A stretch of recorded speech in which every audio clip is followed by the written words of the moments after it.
2022 promises to be an exciting year. New cars, one rookie driver, two drivers changing teams, and one ex-driver returning to the sport. So, what will pit lane look like this year? I'll tell you in detail in just a moment.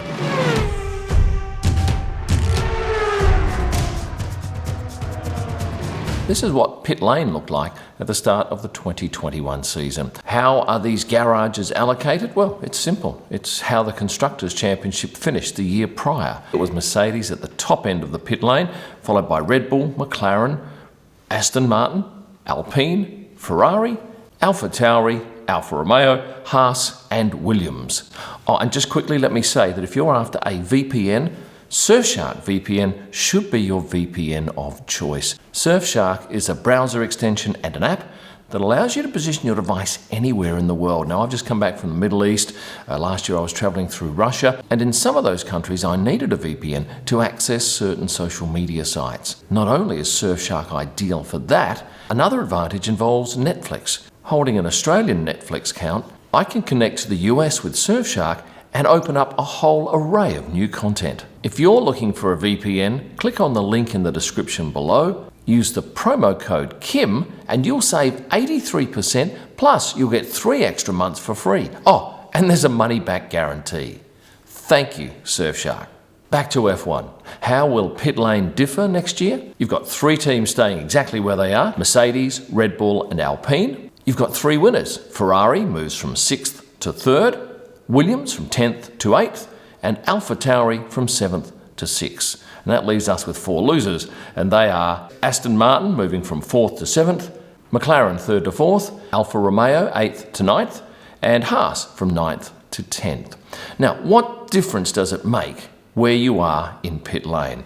Well, there are a couple of things. Firstly, for the team at the start of pit lane, which will again be Mercedes, their drivers can get into their pit box without quite as much of a turn. And for the team at the other end of pit lane, the exit for most tracks, which will be Haas this year, they can get out of their pit box in a straighter line, which can save them a fraction of a second.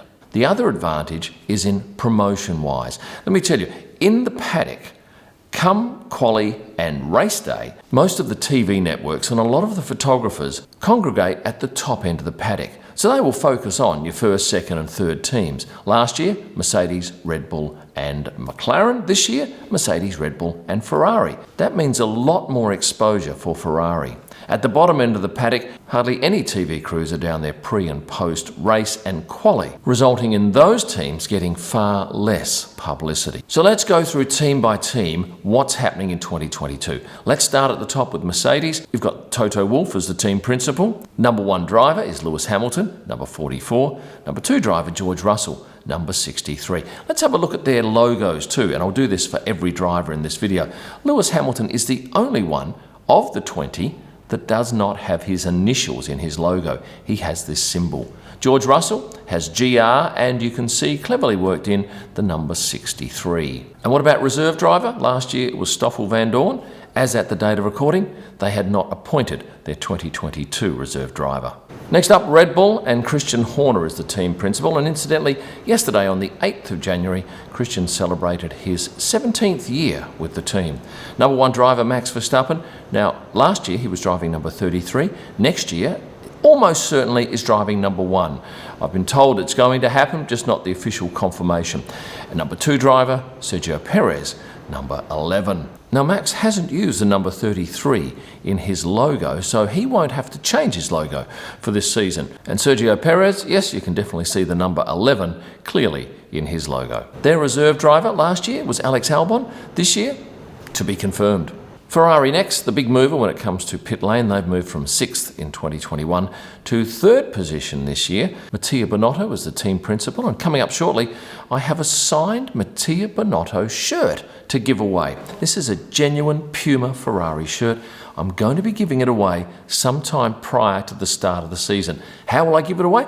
I haven't quite worked it out yet, but I can tell you, if you're following me on Instagram, you will find out first. Head to Instagram at Kim Illman, and when I do decide how to give it away, I'll promote it there. It's a great shirt.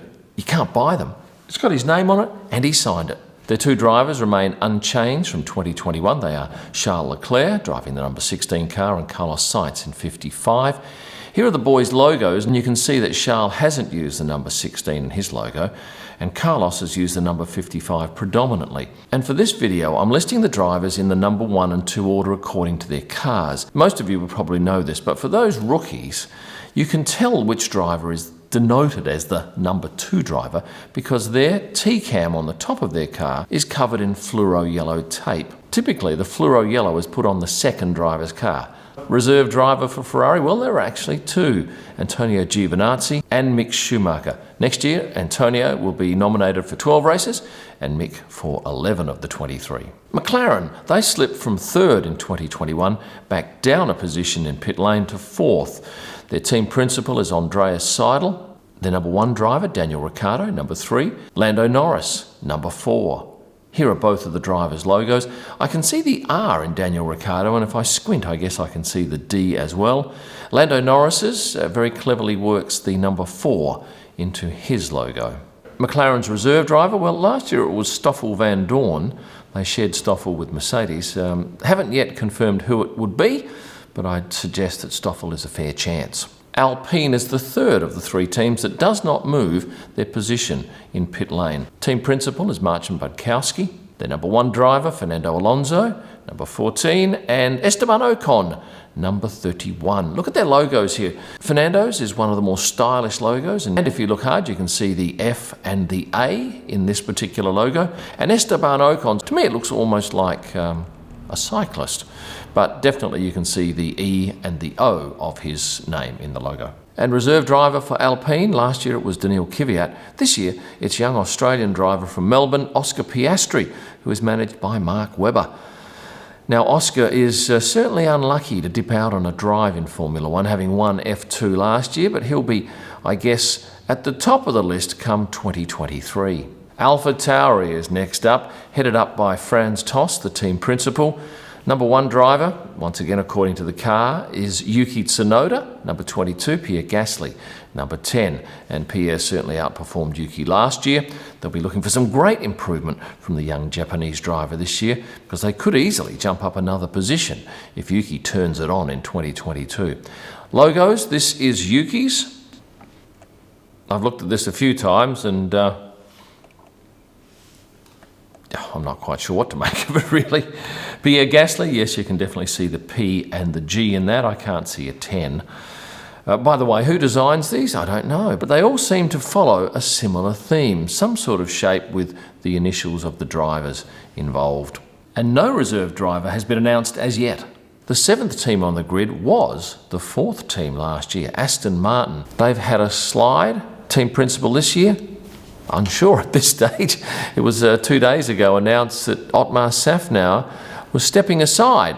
Their drivers remain the same, Lance Stroll in the number 1 car, number 18, and Sebastian Vettel, number 5. Here's Lance Stroll's logo, and this is Sebastian Vettel's logo. I'm pretty sure that Sebastian was the trailblazer when it came to logos for drivers. If he wasn't the first driver, he was certainly one of the very first drivers to introduce that logo. And as you can see there, you can see the S in the winding road and the V in the general shape of that triangle. And will Nico Hülkenberg get the reserve driver gig again with Aston Martin? Bit too early to tell.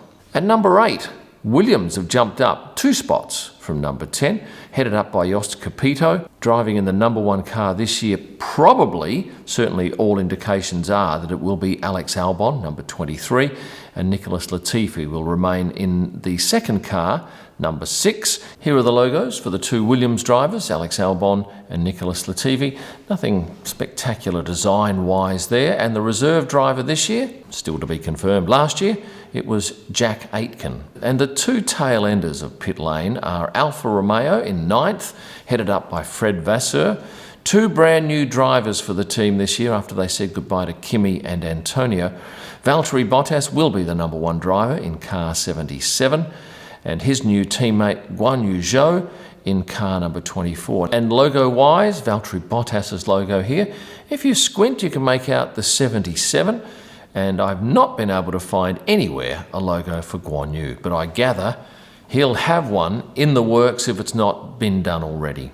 And is Robert Kubica going to be the reserve driver in 2022 for Alfa? Yes. Finally, at the very bottom of pit lane, Haas, who start in number 10th position, headed up by Gunther Steiner as the team principal, and their driver lineup remains the same. Number 9, Nikita Mazepin driving in the first car, and number 47, Mick Schumacher from Deutschland. In the second car, Nikita Mazepin with a predominant use of red, and Mick Schumacher with a more stylised logo, not dissimilar to Esteban Ocon's, in the number 47 car. And reserve driver for Haas will once again be Pietro Fittipaldi.